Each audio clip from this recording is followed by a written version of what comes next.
Hey guys, it's Megan and welcome back to my channel. We're getting pretty close to summer, so you guys probably don't want to talk about APs or schools, but I know some of you guys are choosing out your schedules for the next year, trying to figure out how many APs you guys are trying to take. So I thought I would pop in and help you guys out a little bit. If you're new here, hi, my name is Megan. I just finished my first year at McGill University, and in high school, I did 14 APs and was labeled the AP Psych girl, so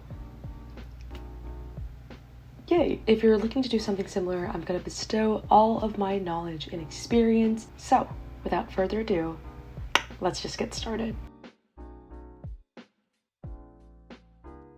Number one is to choose your APs very carefully, and that entails a lot of different things. First, you want to choose APs based on your skill set. You want to do your research on all of the classes that you're considering registering to. Is it fit to the skill set or strengths that you already have? I think a big part of why I was able to take so many APs was because I only took classes that I knew I would do well in. I never got below a 4 on my exams, and I avoided, the big ones like AP Physics, AP Chem, and don't get me wrong, you could be totally amazingly talented at AP Physics and AP Chemistry. That was just me. I knew I was gonna fail. I knew taking those classes would be very time consuming in order to get the kind of output or score that I wanted. However, in 11th grade, I was doing speech and debate, and I competed in this category called XTEMP, where you devise speeches about politics and the current news of the day. I mentioned it a couple times on this channel, but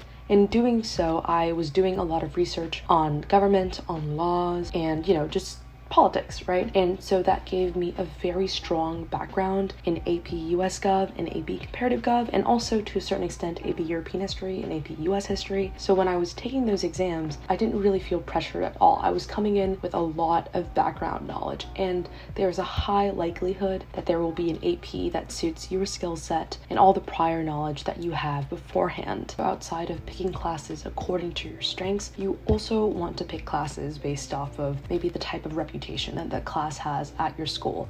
Not all classes are made equal. This was made very apparent by my AP US History experience, where even in the same school, we had 3 different teachers, and my friend's teacher, angel on earth, and my teacher made me cry like multiple times. So do your research, ask around, especially to upperclassmen who have taken these courses. How was their experience? What kind of teaching style the teacher might have? What was the workload? And then use that information to determine for yourself whether or not the class would be a good fit. Choose wisely, choose classes that fit your skill set, and by extension will fit the major that you want to go in, and you'll do much better than you think you will. My next tip is to ease into the AP curriculum. The hardest AP I ever took was AP World History, my very first AP, and in retrospect, I don't think it was because it was particularly difficult.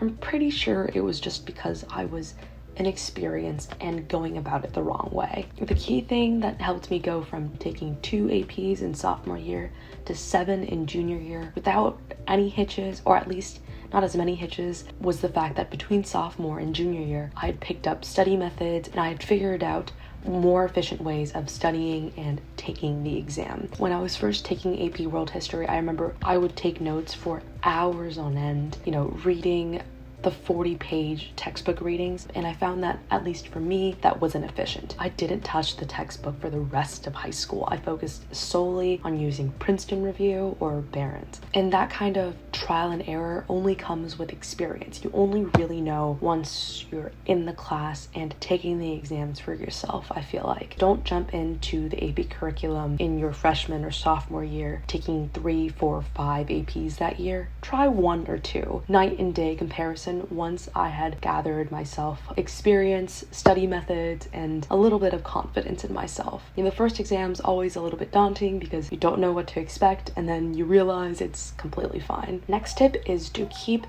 an organized schedule. If I'm being honest, Google Calendar actually legitimately runs my life, and it really did in high school. I booked out all of my extracurricular meetings, all of my competitions, and then my study sessions at the library. I even, planned out when I would be hanging out with my friends separately. You have to keep on top of things and keep a consistent schedule and devote enough time to all of your classes for all of this to work. If you're taking so many APs, there's a lot of busy work that piles up, and it's very easy for things to fall between the cracks. So I would recommend keeping Google Calendar to remind yourself when your tests, your quizzes are, when your final and your exams are. And also, on the other hand, keep a planner. It can be digital, it can be physical. I like to keep a physical one because I like the feeling of crossing something off, but that's totally not necessary. It can totally just be like a notes app thing on your phone. Keeping a planner to remind yourself daily tasks and pre-planning your week ahead of time.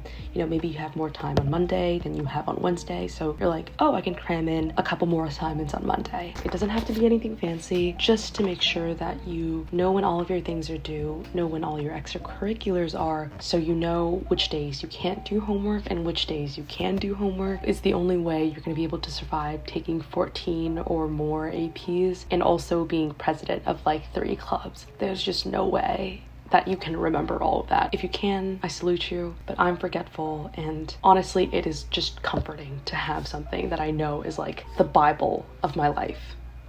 Or like the assistant, or like the task manager. I don't know why I said Bible. Next tip is to make friends in all of your classes. I also don't know how I would have survived high school without having friends in all my classes, you know, help tutor me, or, you know, study with me for exams, or do group projects together. I actually discussed this point a little bit with my friend Wasim, who goes to Johns Hopkins now and also did a similarly insane schedule. You may remember him from my college admissions advice video. But anyway, we were talking about how the AP curriculum and our school was so rigorous that it developed this sense of camaraderie amongst the students. People were so willing to share the websites and resources that they found, YouTube links and such of the sort. Even when I was taking my AP exams during my junior year, I remember me and Wasim would send each other back and forth our time writes for AP Lang and then grade it for one another. It's really helpful to have that extra pair of eyes to grade it, you know, in a less biased point of view, but also motivating you through the path. It makes the experience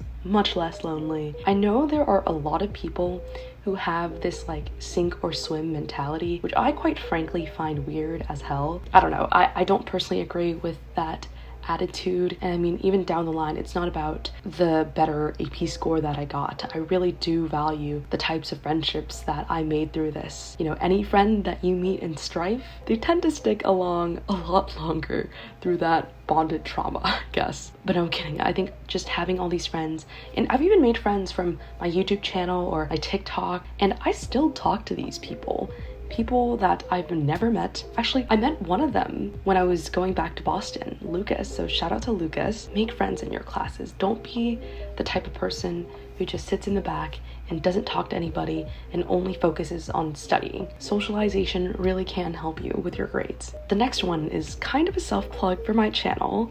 But if you want to take a lot of APs, but either it just isn't going to fit in your schedule, or the teachers kind of mean at your school, or it just isn't offered at your high school, consider self-studying. I have a ton of videos on that. I've had videos on AP Psychology, AP European History, AP Human Geography, AP US Government, and I'm thinking of doing more later on, but self-studying can be a great way of taking these exams when for some reason you couldn't have otherwise. But it really does help. I actually had so many AP credits coming into college. I'm graduating in 2.5 years, and that was really only possible because I self-studied so many APs. Self-studying APs allowed me to take courses that weren't available at my high school, and it also let me take these exams without doing all the added coursework throughout the year. Sometimes it's not the exam that's the hard part, it's just the mountain of busy work that all these AP classes offer. They tend to pile up, so throughout the year I could focus on the classes that I really did need the class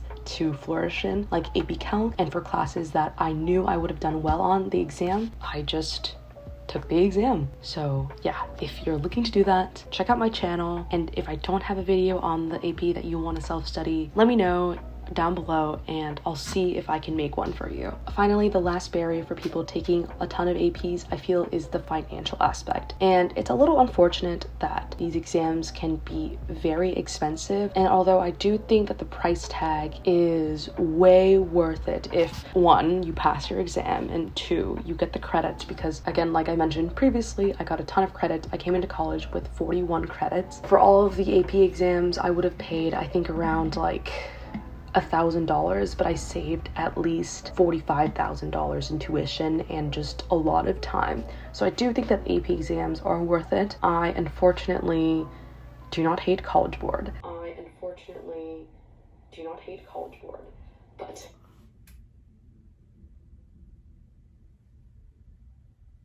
But if you are not in the financial standing to afford them, I know that a lot of school boards and school systems will grant you fee waivers. I think you can apply to College Board for one, but I know at my school, if you were on free and reduced lunch, the school administration would just give you one automatically. Do try your best to apply for these fee waivers if you feel like you're capable of taking these exams. It's just the money that's, preventing you from doing otherwise, because there is that social support out there if you need it. Anyway, conclusion is it's totally possible to take a ton of APs if you would want to, and you should be golden if you take lots of breaks and learn to balance that kind of lifestyle in the meanwhile. I hope you guys are doing well, and I know that AP exams just occurred because I just got a spike in notifications for my channel. So I hope you guys did amazing on those exams as well, and that you guys relaxed during the summer before you guys have to check for your scores in July or whenever score releases are now, because I am old and not in high school anymore. I've been rambling on for an hour now, so I'm gonna sign off, but thank you so much for watching. I hope you guys have a wonderful day, and I'll see you in the next one. Bye.